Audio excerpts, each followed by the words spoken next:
If you were in a room with someone who you admired, what would you ask them? In conversations, I want to uncover people's personal frameworks and what they believe about how the world works, their pace rates, that they rely on to excel in their pursuits. Enjoy. So, my guest today is Professor David Abel. Professor Dave is a senior research fellow at Google DeepMind, and his primary area of research is reinforcement learning. His work has featured in multiple top-tier conferences in the field, and they're featured in his website that's linked below. He's also an honorary fellow at the University of Edinburgh, where he advises students and teaches a class on reinforcement learning, where I had the chance to learn directly from him as a student. Professor, it's a pleasure to speak with you today. Great to speak with you as well. Yeah, looking forward to the conversation. Great. So, my goal from this conversation is for us to discuss mental models and personal beliefs, which I call a person's base rates, that have helped you get to where you are today. In class, I remember really admiring how patient and kind you were in the way you taught us. And as someone whose main interest in research is improving the decisions that agents make, I'm sure you've given this a lot of thought. So I'm very keen to hear what you have to say. And to start, maybe you can give me a brief walkthrough on how you got to where you are today and some of the key inflection points that were present in that journey. Yeah, definitely. Very happy to. And thank you for the kind words as well. That does mean a lot to me. In terms of my inflection points, I think a few come to mind. And maybe the theme I'll point out first that will, I think, become clear in hindsight, that most of them have to do with people. Most of them have to do with maybe specific mentors or friends or colleagues kind of counseling me or guiding me or pointing me in some direction or just being able to learn from certain people. So one of the earliest ones I can remember was in high school in my hometown. I had a teacher point me to, it was my first kind of encounter with philosophy. I asked a question in some class. I actually don't remember what the question was. It was a history class. And the teacher pointed me to John Locke and gave me this essay from John Locke. And it just blew my mind. I feel at that age, I feel I barely understood what I was getting at, but I just so admired the pursuit. I had never really come into contact with writing of that form before that was purely for the sake of just trying to really get to the bottom of things and really ask deep probing questions and just relentlessly digging at them. And so that just set me off down I think a whole spiral that maybe is continuing now, all these And years this was back in the States, right? This is where you grew up. back in the States. Exactly. Yeah. And then as I approached university, I felt that love of wanting to find a place with people where we could explore these kinds of questions together. And at the time, in conversation with other students in my high school, who again, I felt in hindsight, like a deep sense of gratitude for also exploring maybe the similar kinds of texts and questions together. We just had loads of fun kind of unpacking these questions. When I approached university, I was really excited about wanting to pursue something like philosophy. I didn't know if it was philosophy exactly, but when I came to university, enrolled in a few philosophy courses, and that I think continued to just spark that love and excitement. Maybe the second inflection point that comes to mind, I did a semester abroad in Hungary in my junior year of university, my third year. And in that semester took a course on the theory of computation. So we read the Sipser book, which is a fantastic book for this. We learned about Turing machines and the Chomsky hierarchy and things of this sort. And it again blew my mind. It was one of the sets of ideas that I think still sits with me today. And it was an example where I think it was a clear case where you could take really big, ambitious questions, but then actually answer them with clear, kind of beautiful answers that then allow lots of additional inquiry to follow in a really structured way. So that those two moments, I think, really turned me toward this idea of wanting to endlessly pursue like questions that I found important and compelling. And through this class of theory of computation, kind of seeing what it might look like to give meaningful answers to them. So those are two very early ones. I must say it's kind of a somewhat unique decision to take a double major in philosophy and computer science in your undergrad, and I can sort of see where that was inspired from, and based on your answer now. One thing I wanted to ask was Steve Jobs had this famous quote about looking backwards and connecting the dots, and you can only connect the dots looking backwards, right?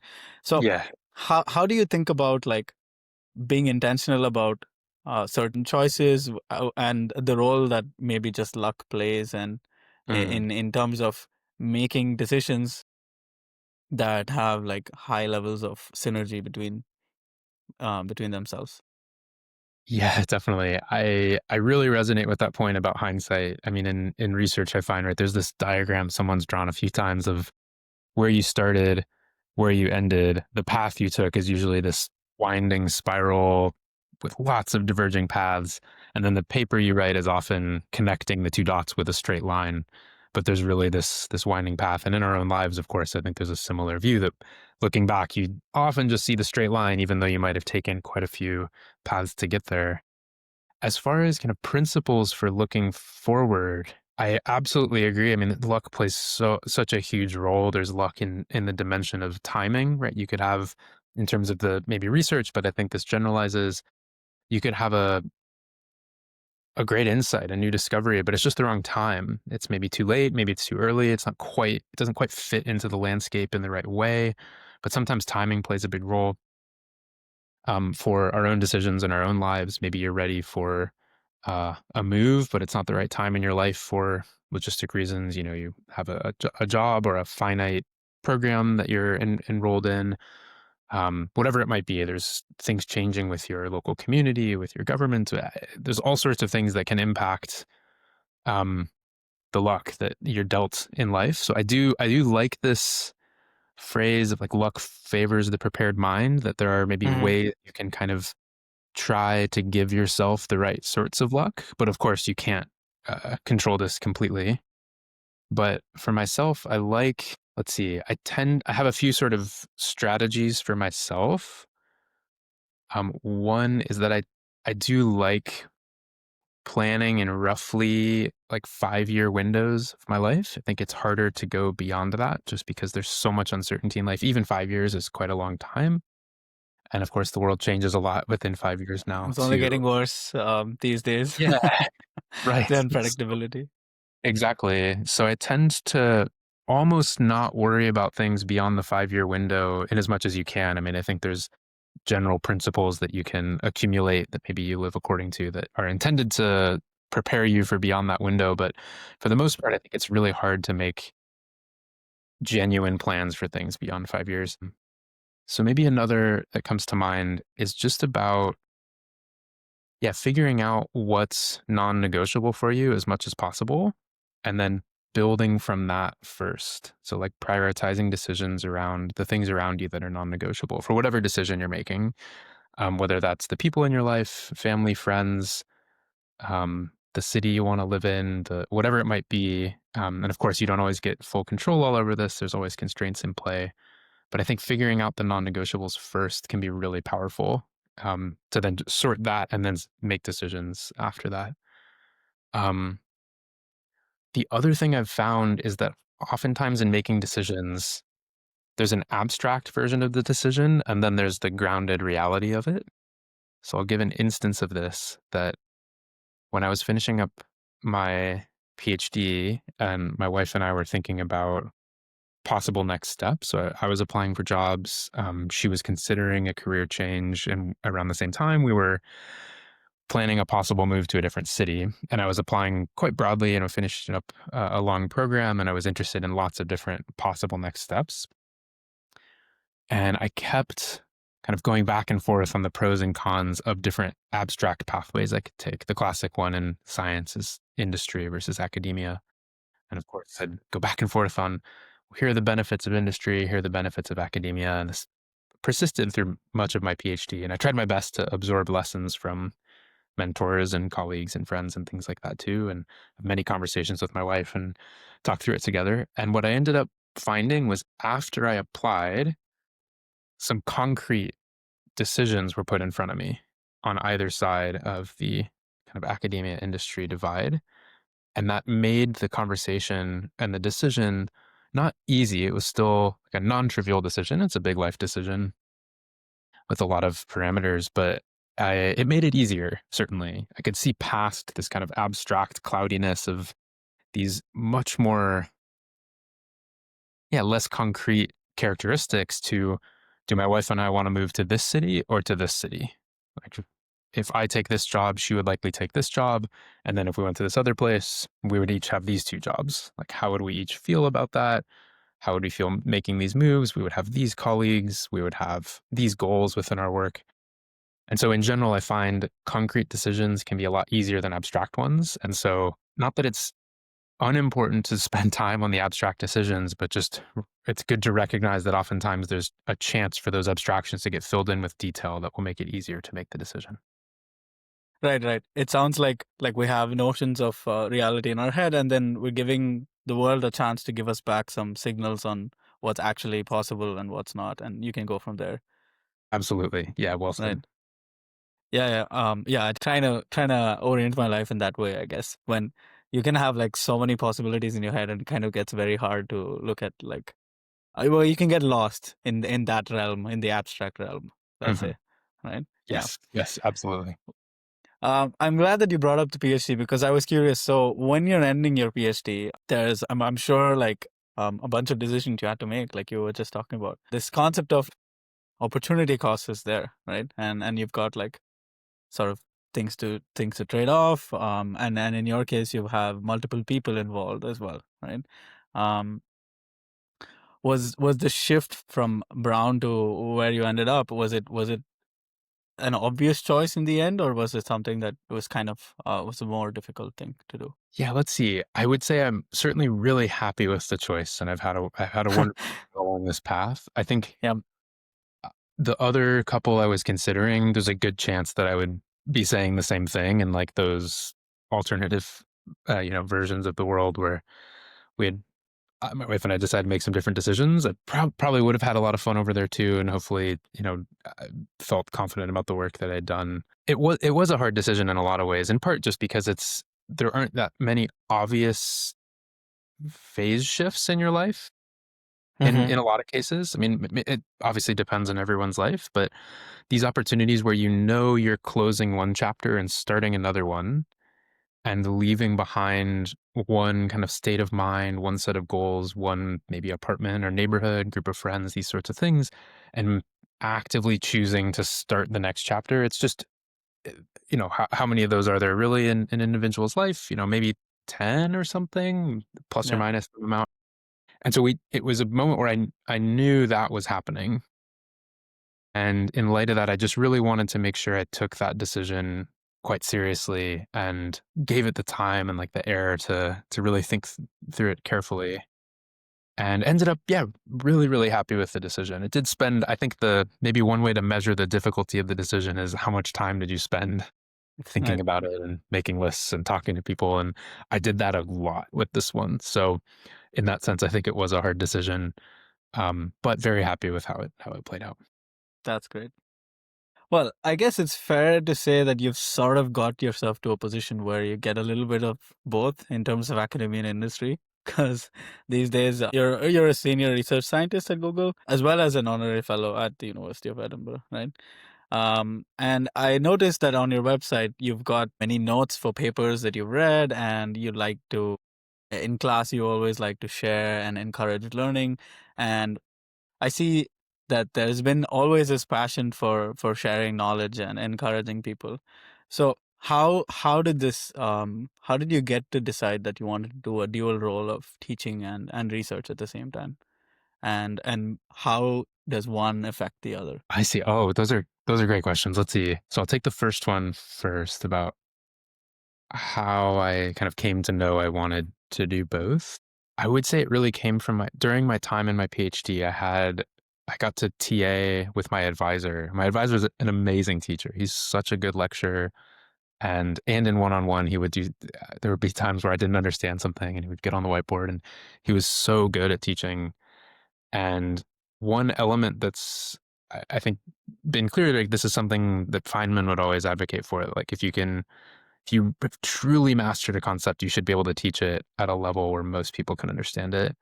And maybe there's some, nuances to that, but I do tend to really like this view about this is really getting into maybe your second question, but like there's a certain view of knowledge which is just how do you see the world? It's more of like a worldview take on knowledge rather than like the memorization of maybe individual facts or formulas or axioms or things of this sort. And I'm quite fond of this. I think this is part of my uh, pieces of the philosophy background that there's a way we tend to think about different concepts and kind of organize our mind that has a lot to do with teaching.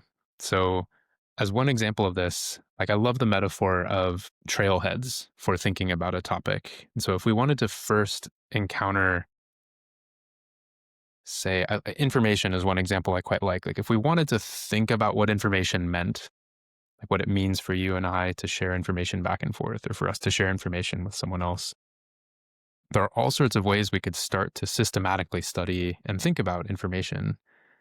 And I think one thing that Claude Shannon did so well with this kind of seminal paper that introduced information theory was create a kind of conceptual trailhead for thinking about information. It's sort of an incredible starting point, among other things, for grounding how we might think about information. And so it acts as both this future teaching device. Of course, you need to get the research right in order for it to serve this role. But in creating this sort of right way to think about information, it created a lot of new research. I mean, it's been the foundation of many, many fields for a while and inspired others. But it's also this opportunity to teach people how to think about a certain topic in a way that when you organize your thoughts in the right way, I think a lot can follow from that effectively. And teaching has a similar feel where it forces you as a teacher to organize your thinking around a topic such that it can be communicated effectively to others so that they can then kind of unlock that same understanding. It's really that, you're teaching people about the map, the whole view, the landscape, not just these individual points. And I think Mm-hmm. everyone learns differently, of course, but I think it's part of the role as a teacher is to give everyone that sort of landscape picture. And that's a lot to do with, are we thinking about things in the right way? And what are the fruits of thinking about things in that way? And so that's one way in which I see teaching and research sort of engage with each other. Um, and it's part of the reason I think I've really quite loved teaching. As I mentioned, I got to TA for my advisor in grad school, and then later on got to teach that course. He was on sabbatical for a year, and so I got to step in and run that course, and it was so fun. I just had such a blast. It was a course called A First Bite of Computer Science that my advisor designed. It was just broad overview of computer science. Such a fun course to teach. Really fun students. The students were so excited about learning and just loved discussion and questions. And so I had a ton of fun with that. And I think it stuck with me that was something I would want to try to find root, like make a part of my life if I can. And so as I was navigating the decision at the end of grad school, I was looking at a variety of different paths. Once I had joined Google DeepMind in London, um, I had kind of kept in touch with a couple friends that were doing more teaching heavy roles and found opportunities to do things like guest lectures. And then when the opportunity to get involved with the University of Edinburgh came up, I was really excited and have loved the experience of getting to teach the reinforcement learning course and then work with students again. So it's been wonderful. That's awesome. Yeah. I was thinking, as you said, that there's an element of blending themes in your life. And you can maybe agree or disagree with this, but whether it comes to, your roles at work versus like academia, the disciplines that you're interested in, like philosophy and computer science, and also like cultures, like you grew up in the US and now you're based in the UK, very different. And sometimes I find that solving a problem or in general, like finding a breakthrough, let's say in research, involves getting the framing right, framing of the problem and framing of how you're looking at it. And the tricky part about framing is that nobody's there to tell you that it's the correct way to look at it, unless you do more experiments or things like that too. And even then, you might get all of it wrong because you missed like one thing, right? Yeah. And so do you think like the blending of disciplines and all of the things we talked about, does it give you a way to look at, like, have just better framing, which helps you, be able to incorporate different types of signals maybe, so that you're just better at doing these things? Wow. Love that question. I can't say it makes me better at framing necessarily, but it does speak to maybe my love of thinking about framing. Right. And I would say a lot of the research I've been interested in the last couple years, along with a couple really close colleagues, has been kind of questioning how we're framing things in a lot of the different research areas that we've been interested. This group of colleagues and myself have been excited about for a while. I do think there's a perspective you get by working with people in another discipline that might be interested in a similar phenomenon because they're going to have a different language and a different framing for studying that phenomenon. And so you have to recognize how to move outside of your own frame and understand theirs. And just by doing that, I think it creates opportunity to highlight maybe limitations of your own framing, maybe benefits of theirs, and hopefully put the two together. I think it just forces you to spend time thinking about frames more than if you just exist within your frame all of the time. Right. And through that exercise, you might find things that you missed, or you might reinforce beliefs um about how to strengthen your framing. Let's put it that way. Exactly. Yes, Right. exactly. My PhD advisor had this phrase he loved called the coin of the realm for your field, which refers to like what do people in that community count as sort of meaningful research progress. And as one example, within a lot of science, you agree on some experimental design, you run the experiment, you get data back, and then you draw conclusions from that data. And so that trio, the sort of experimental design, the data, and then the insights are the coin of the realm for a lot of fields. I mean, others have others, of course, but this is a kind of a template for one. But one thing I want to come back to that you mentioned was that framing, it's a really tricky coin of the realm because you don't get a salient signal that says, now you've gotten it. And now your frame is complete and you can continue carrying on. And if you take a frame to someone from a different community or even maybe a different region of your own community, they might say that I don't agree with that. I don't like how that frames things. I don't like how you've defined this concept. And in some recent research, we've done some more kind of definitional work that looks at Right. how do we define maybe core key concepts in our field. And it's one of these things that ends up being a big spiral because as you said, you don't know when you've gotten it right. I on one of the projects of this kind that I worked on, I in hindsight called it a forest problem in the sense that it felt we were lost in the forest and we wouldn't know if we were complete until we took the final step out. So you'd have basically no signal to guide you until you turn around and you realize, okay, you're out of the forest and you have this complete definition. But even then, you don't know if it's the right one, but hopefully it's useful. And I think there's another element that communities can evolve somewhat organically. So even if you have a definition or a concept or a framing you're really fond of, there's this sort of invisible force of the broader community just unfolding in a way that it's going to pick up new ideas, new perspectives, new paradigms, depending on what else is going on in the field. So it's kind of impossible to ensure there's alignment between those. Right. When you're talking about like research, it's often involving real people, communities. It's not just this abstract thing, right?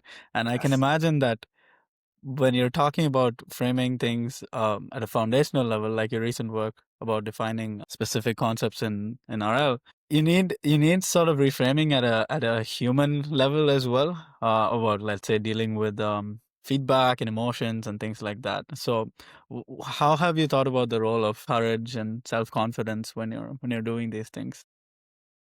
Yeah, love that. This is a big point, I think, in research in general, that a lot of research to me has to do with asking the right questions. And what the right question means can mean a lot of things, but one of the key elements is even thinking that it's a question that can be studied scientifically or systematically in some way is so important. And that's the thing that I think does take courage. There's a line from this piece by Hamming that you and your research, this kind of classic talk that Hamming gave on the research process, where he talks about the courage. I think it was on Shannon. I could get this wrong, but the courage that Shannon had to even think you could ask the question that then led to Shannon's seminal paper, Mathematical Theory of Communication, that the the choice to study certain questions and to think this is the kind of thing we could genuinely study, I think is really valuable. And one thing I've found is that a lot of that comes from collaboration where you've really built trust amongst the collaborators on the group. So I'll mention two of my really close colleagues. They've now been close, collaborators and friends for a long time. And this is Mark and Anna. And the three of us wrote a paper together last year now, but that paper came about because the three of us just had a set of conversations for a long time where we had developed a deep kind of trust and understanding of each other's views.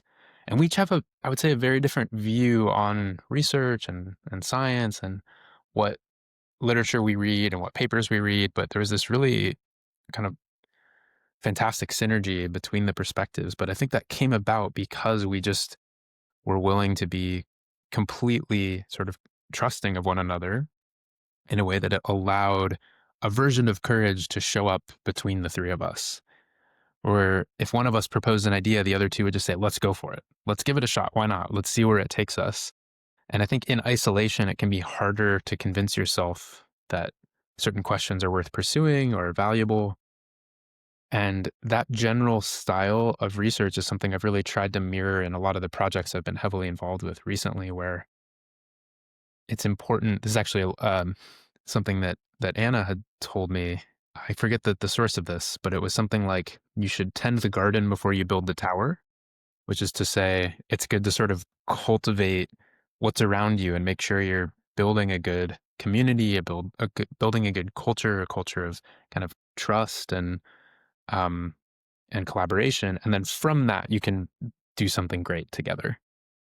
And so the projects I've been heavily involved in recently, I really try to emphasize that element. I can't say I do this perfectly, of course, but it's something that I do believe in, is that it's really valuable just to make sure, does everyone feel good about being here? Do they feel included? Do they feel like their kind of unique strengths are being made good use of and appreciated? And can people be, yeah, willing, if they have some idea that's really at the fringe that maybe is different from what's out there right now, do they feel confident just sharing that idea? Because maybe that's the thing we need that takes us to this new frontier we hadn't yet seen before. So I would say that element of, yeah, build that culture, that community, that honesty first, and then great things can come from that. It's something I do really believe in. Yeah, yeah. I like that a lot. I want to switch gears a little bit and talk about more day-to-day stuff. One of the questions I had in this sort of topic or domain was, you've obviously mentioned how important relationships are, both in your professional life and in your career, whether it's been like mentors or colleagues or just people who are working with you right now. How do you and I really like this thing from Kevin Kelly, who talks about pronoia, which is like this idea that everybody in the world is like secretly conspiring to help you do better, which is the opposite of paranoia. So like how intentional and how do you think about integrating new relationships and making space for that? Because well, at the end of the day, like there's a limited amount of time and resources that you have. So how do you practically do this when you're talking about it, cultivating like a new group? Yeah, nice question. I want to think about that a little bit. I'd say there are times when the structures or the ecosystems you're a part of kind of automatically provide some relationships of this sort. So, for instance, in your job, you may have a manager, or there might be some explicit mentorship program, and that's an opportunity presents itself for a mentor or for a coach or something like this. Of course, within my PhD, I was, yeah, really fortunate to work with my advisor. He's a phenomenal advisor, and that was again one of those cases where the ecosystem I was in, I knew it would present because of the relationship that was defined as part of the PhD. I knew I would have this advisor relationship. There are others where it's less clear and you sort of can create it if you want. This doesn't necessarily come to the question of like, how do you think about incorporating new ones, but I'll come back to that in a moment. I would say there are times I think it's valuable just to be open to what, the world will present. I found so during my time in my PhD is when I first met Mark, the Mark I mentioned before is this, yeah, very close collaborator and good friend for a long time. And Mark and I met at an event at my school that was across a number of departments. It was students from, it was some grant related meeting. I forget the details, but we had a brief chat and then we'd see each other around every so often. And at some point, we decided, why don't we try to have a few more chats? Because we really felt a sense of, yeah, sort of research chemistry and just the way we were thinking, the questions we were asking. So we had a couple more chats, but it wasn't actually until Mark had defended and left and had moved on to another role. We started basically a weekly, turned into fortnightly, it kind of shifts around, but it turned into a recurring meeting. And I think it was Mark that originally suggested it. Like, why don't we just have a regular chat? And we have no agenda in a lot of cases. Sometimes we do, but it's just a recurring discussion together where we just share what's on our mind. Maybe we read a book recently. Maybe there's current events we talk about. We read a paper. Oftentimes it's Mark giving me great book recommendations. I'm sure some of them may come up today. He's so good with book recommendations. But my point is, we kind of created this opportunity on the impulse that we just felt the sort of research chemistry together. And that meeting now has been going since before COVID. So it's been over 5 years and we still have it. I have it later today, actually, with Mark. And it's incredible. It's I think one of the most important things to me in my career has been these chats with Mark. And it's really allowed us to both, yeah, just think out loud together about research, about life, about big decisions, how to approach teaching, how to approach advising, how to approach our research programs. So I'm super grateful for that and for Mark. And I think it's one of these cases where it was out. I'm drawing this distinction between cases where your ecosystem provides specific relationships of Hmm. the sort of, say, of mentor, or maybe there's other students in your cohort, or there's other team members on your team at work. Those are clear opportunities to form new relationships, but you can also kind of take initiative to, if you sense something like this, to kind of create that opportunity for yourself. I mean, Mark and I have not lived in the same country now for more than 5 years. We haven't worked at the same institution for many years, but we've made a commitment to continue these conversations together, and it's been fantastic. Um, so in general, I'd say that the theme is just being open to other people. I love this quote you mentioned from Kevin Kelly. I genuinely love that. I mean, obviously, there's um, oh yeah, a lot of value to be gained from just forging kind of great friendships and great relationships. So I think just being open to what those could look like and taking that initiative to build those relationships when they come along, I think is really important. Yeah, yeah, that makes sense. I think it's nice to have a degree of using the tools in front of you and also exposing yourself to, let's say, more opportunistic things that can come up. And it's sort of like hard to describe in very clear ways that what it looks like, but sort of those things that people kind of know when they're in it, I Yeah, suppose. yeah, Yeah. definitely. Yeah, I'm curious, Ram, how do you handle this in your own life? Yeah, I mean it's similar because well, even taking the opportunity to talk to you was something like that. Like it's just sort of started off as an email, and for some reason, it just felt like I would enjoy having this conversation with you. So it's partly having the courage to go after these opportunities when you feel like it, and partly having such opportunities in the first place. I mean, I'm lucky enough to have been given a chance to come and study here and be exposed to people and ideas of a certain kind. And I can recognize that that's a large part of why this is happening today, right?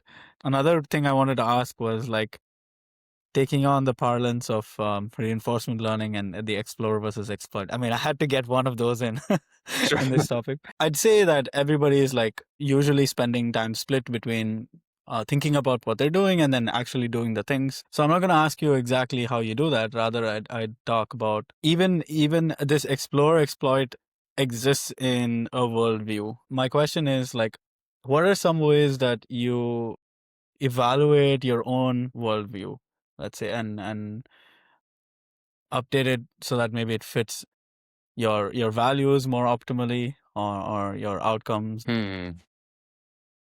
Okay, interesting. The question is, how do I evaluate my worldview? Yeah. Yes. Hmm. Ooh, that's a good one. I've never heard that question.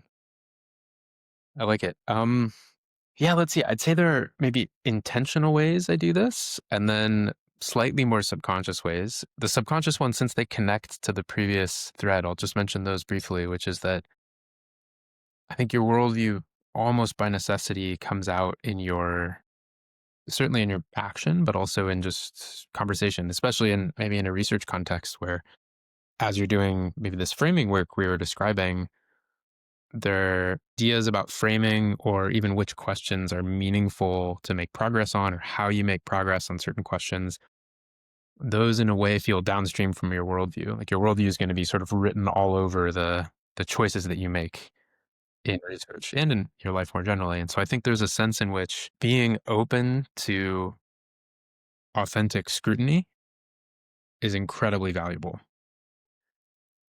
like across the board. I think I'll start with the research, but I think more generally with the worldview that, and of course, there's scrutiny sort of in good faith is maybe Hmm. important, and that's where that kind of honesty and trust and respect from the previous thread comes in. That if you find people that you really, really trust and respect and admire, and you can open yourself up to scrutiny from those people.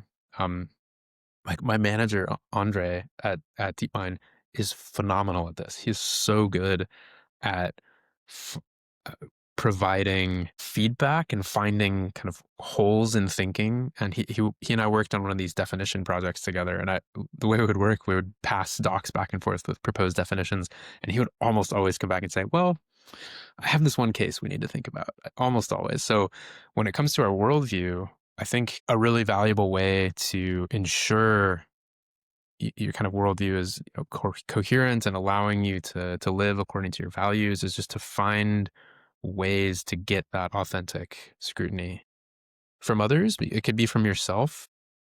I think I am certainly limited in my ability to self-reflect and find and do sort of self-scrutiny. I try this every so often.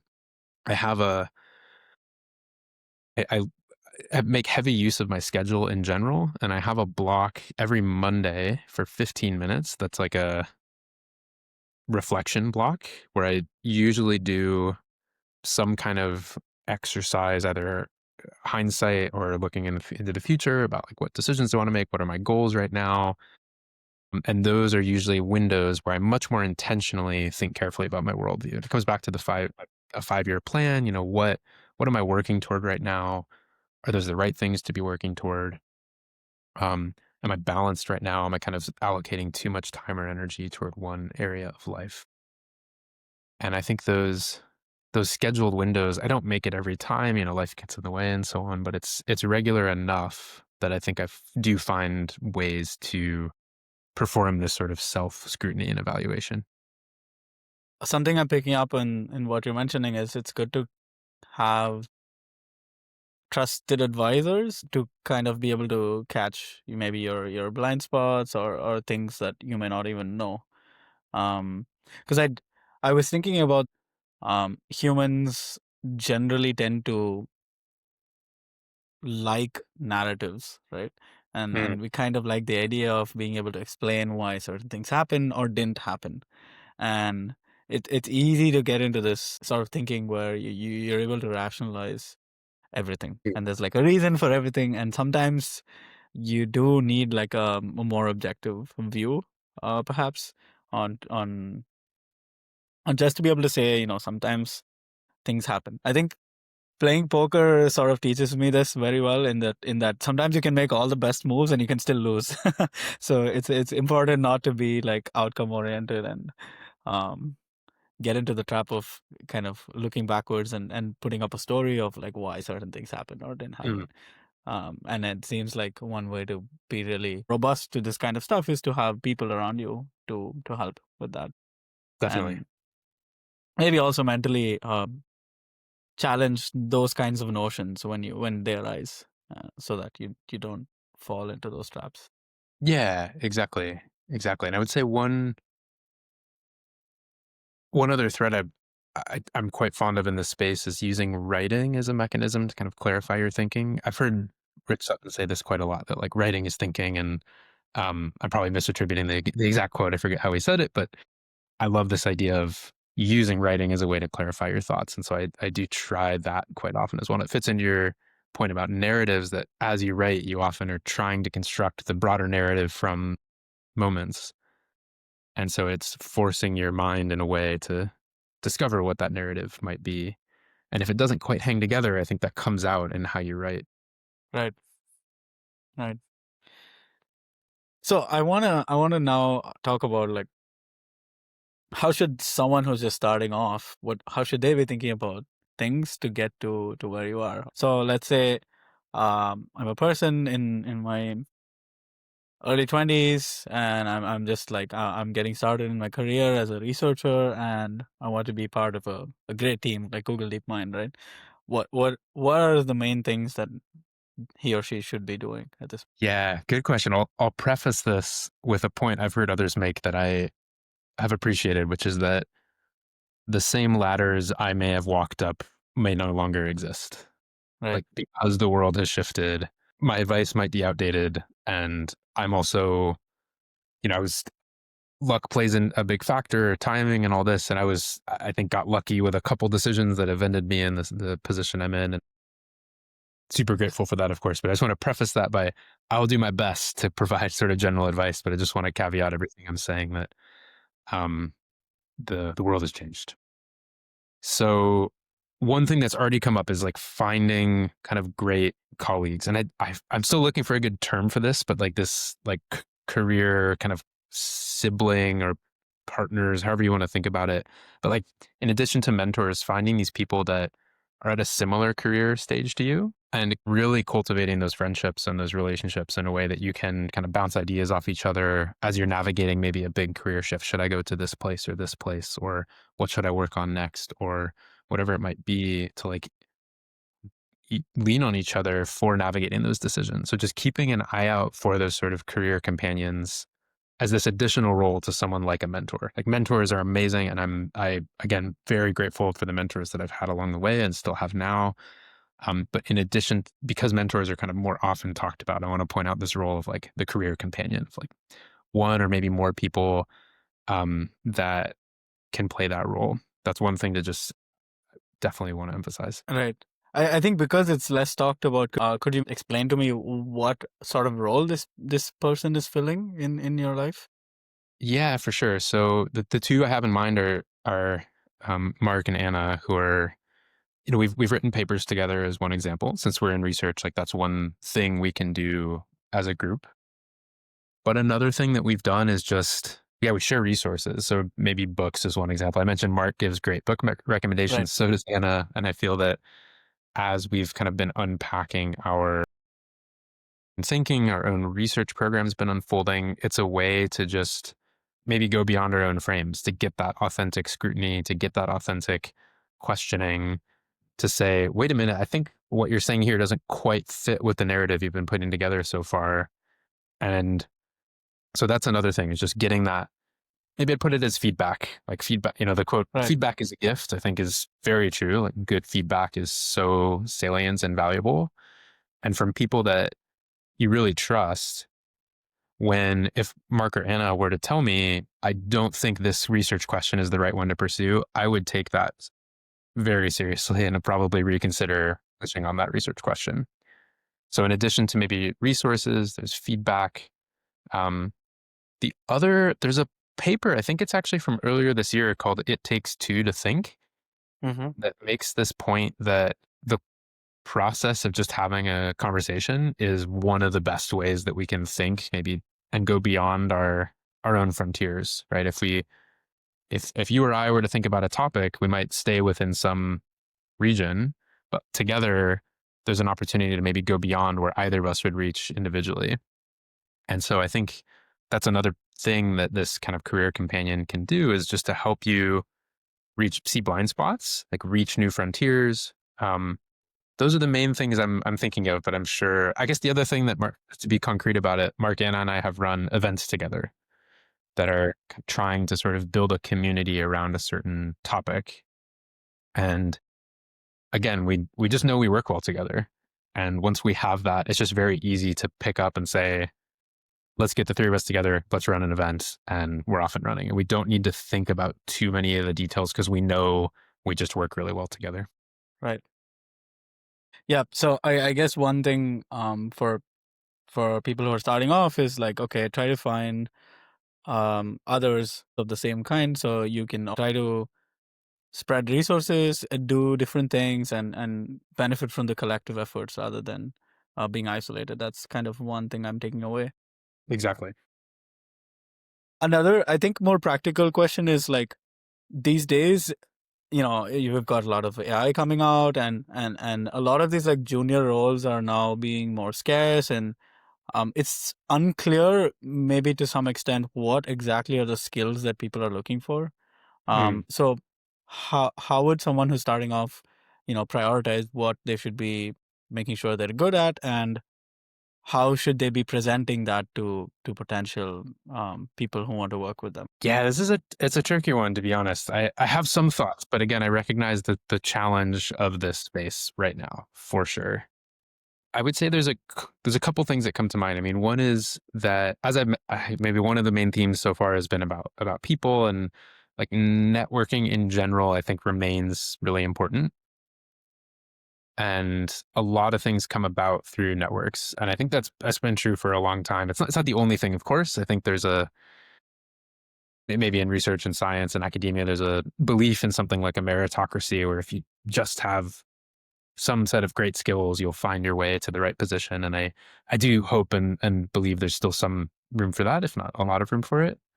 But I do think networking remains important. So maybe we can come back to like what networking looks like in the right way in a little bit. But Hmm. just to linger more on this question you're asking, I think there's another in okay, the natural one is looking at what opportunities are out there and then tailoring your skill set to those. The difficulty and the challenge is that is a moving target, and Hmm. it can move fast enough that you might be picking up skills that, the hope is that skills in general are things that stick with you, that, you might have them 5 years from now, or they might shape your thinking enough that they remain useful. But there's another style of skill and learning that I think is valuable, which is the sort that just is likely to be important almost no matter what happens with market turbulence and with what skills are specifically being advertised at a particular point in time. Because there's, again, to put the natural one aside of everyone's looking for people that maybe know this particular set of skills, you can of course do your work to skill up in those particular areas. But maybe some more kind of general skills, things like, and again, as you said, with the advent of AI, it's not obvious to me that all of these are going to be general in the way that they'll persist across time. But I do like this premise of, okay, first Mark Ho book recommendation. It's this book by Karst called Finite and Infinite Games that draws a distinction between and this may have come up in the RL class. I can't remember if I ever mentioned this book, but the finite game is a game you play to win, and the infinite game is a game you play to keep playing. And Karst just uses this distinction to talk about all sorts of different interesting topics. And I like to think of growth and learning, like one's individual growth, as something more like an infinite game, that there's just always more you can learn. And with that as a mindset, I think looking for ways in which you can kind of commit to that infinite game and keep growing, whether it's with public speaking skills or giving talks or in writing or networking or some specific technical skills like math or whatever it might be. I think there is just as much as possible if you can find a way to embrace this infinite game mindset about growth. I think that can over time just pay dividends toward ad- accumulating skills that have the potential to be sort of generally useful even as the market shifts. Right. Um, that may not be the most immediately practical and useful advice, but I do just as an anecdote, I do take that infinite game mindset myself, and I am kind of committed to this as much as possible. Obviously, life can be complex, but that's the first thing that comes to mind. Now that we're on the topic, what is the role of AI in, let's say, for students, given that you're a teacher, right? There's definitely a good way to use it, and there's also clearly bad ways to use it. Uh, Mm, but it seems to me that we're not quite clear on that distinction just yet. Our institutions, for example, haven't been fully equipped to deal with things like assignments and which are robust to just being able to be used by AI. There's also this kind of responsibility question on whether it lies on the institutions themselves or like students to take charge of their own learning. How are you thinking about this in general and for students as well? Like, yeah, let's see. I think it can come down to people's goals. And as you said, I think at the moment we're in this sort of transient phase where a lot of things are changing, and maybe that will be replaced by something more stable and not too long. But as a result, there's certain policies that are still catching up. There's assignments that maybe existed prior to the existence of these tools, and so those need to be updated. The way we evaluate might need to be updated. All this, but in terms of an individual's goals, right? I was thinking about the RL class as an example, just because that's still quite fresh. That in teaching something like that, I can imagine students in that course have a variety of different things that they're hoping to get out of the course. And the mixture of those goals is part of what makes it challenging. If someone's goal is to walk away having learned as much as they could about that subject, then there's nothing wrong with really using the tools as long as they don't sort of short circuit that student's own learning and then kind of enjoyment of the material. If you walked away having deferred all of the growth and learning to the tools rather than yourself, I think that if your goal was to learn as much as possible, you've done yourself a disservice.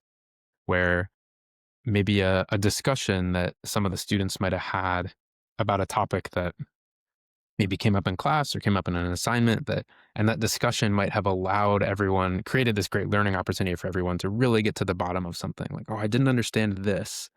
And then if you all talk about it for a while and come away, you know why it has to be this way and not this way. mhm, Like, that conversation can be so formative for your own learning. Like, I can think back to a couple of these cases, for me at least, in my courses. And if instead of having that conversation, you were to defer that discussion to maybe a dialogue with one of the LLM tools, maybe it could still be really useful and kind of facilitate that sort of discussion. But my immediate sort of gut hunch says that the value you'd take away from that dialogue would not be quite as much as just trying to puzzle it out together with a group of students that are all kind of equally confused about a right. topic. So that's one thing that comes to mind, is like it really does depend on the goals of you as a student. And at the moment, right, courses in universities play a few different roles. They serve different goals, and one of them is the credentialing that comes with it. That you have something after the fact that can show, I've gone through this course, I achieved these marks, I know this material. Um, and I think part of what's difficult is that over time there is a chance for there to be a gap between the role that credentialing is playing and the role that learning is playing, like in an individual's own growth. And I think the LLMs are really creating uh, some of this disruption for that Yep. existence of that gap between those two things. So maybe that would be my suggestion. If you're just, I see them as, similar to the way people talk about calculators from a while ago, that at some point it's good to just leverage the tools you have. If you need to put a nail into a piece of wood and there's a hammer sitting there, you should use the hammer. But if you want to learn about nails and hammers, then you should do something slightly different. And so tools can be really useful, and like in work, right, in a lot of jobs and in research, like the tools exist now and maybe they'll change, but it's important to figure out how to best use them and incorporate into your workflow. Um, but because there's a goal of learning in the mix, I think there's a risk to over reliance on these tools in a way that can interfere with learning. So it's murky. It's murky. Right, right, right. But I'm seeing like a general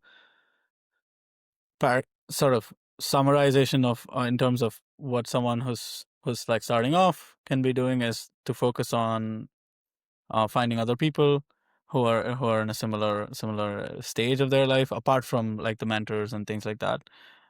Using networking to come up with opportunities and talk to people, and when it comes to learning, to be able to get good at figuring out how to use these tools to learn, because there is something to be said about the pace of learning when you have this kind of personal friend group who helps you engage in like maybe intellectual discussions um specific to a subject or specific to explaining a topic in a way that you can understand, and that definitely accelerates the pace at which you can learn.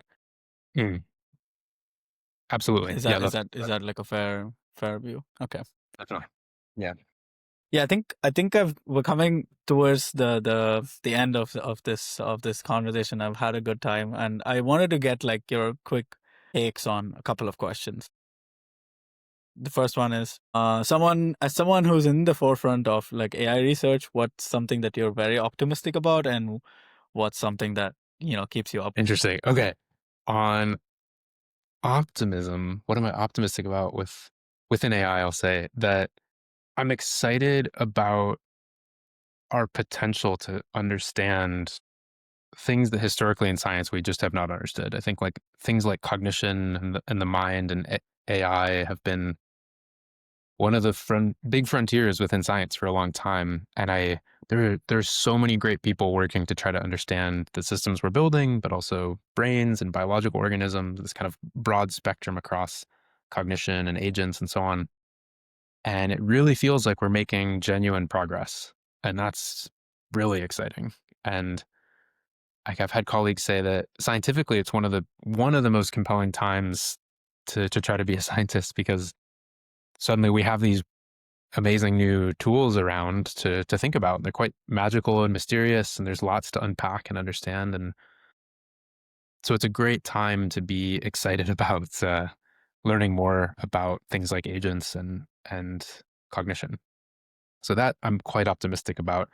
There's reasons to not be optimistic within that as well, of course, but I do feel that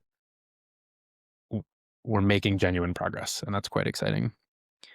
Um, yeah, I mean, many things that definitely keep me up at night within AI. I think that it's moving so quickly, and there's a lot of disruption we're already seeing at scales big and small, that I do just have this worry about the uncertainty and the pace of change and the disruption that will cause. And who knows what. Yeah, I'll leave it at that. I think that mix of uncertainty plus pace plus likely disruption, I think, is cause for some pessimism for sure. So the hope is that we can. I mean, there's lots of hopes, of course, that can try to combat this pace, this uncertainty, this potential disruption. But if we can understand the systems we're building, there's at least more of a chance that they'll be harnessed and used in a positive way. But yeah, certainly I would say spend a lot of my research time thinking about the more maybe negative consequences of AI and thinking about ways in which that can be mitigated. Yeah, I'll leave it at that. Okay. If you could instill one idea or question in all of the AI researchers or would be AI researchers who are listening to this, what would it be? Thinking carefully about this one. I like this. Okay, I love Sutton's ideas matter. So I'll mention that, and I'll add my own supplement, which is, for me, I have seen the best research come out of things that feel like play. So finding ideas that you find fun, and like finding ways to make research fun and playful, can give rise to finding the frontier. I'll maybe add one extra. Well, you said one. I'll leave it at that. I'll No, leave it at no, that. you can keep going. Okay, Yeah, okay. keep going. I'll mention one more thing then, which is Sure.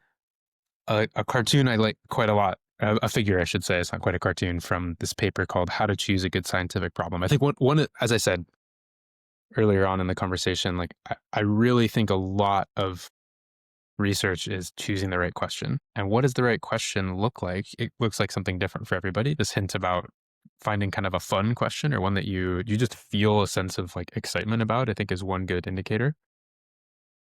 But there's another, which is that there's sort of a Goldilocks zone of difficulty of the problem that you want to live at. And it comes from this paper, How to Choose a Good Scientific Problem. And the figure is on the x-axis, how hard is the problem to work on? Like, to make sure it's a success, how difficult does it need to be? And on the y-axis is how much you expect to learn, or how much benefit do you expect to bring about as a result of the project being successful.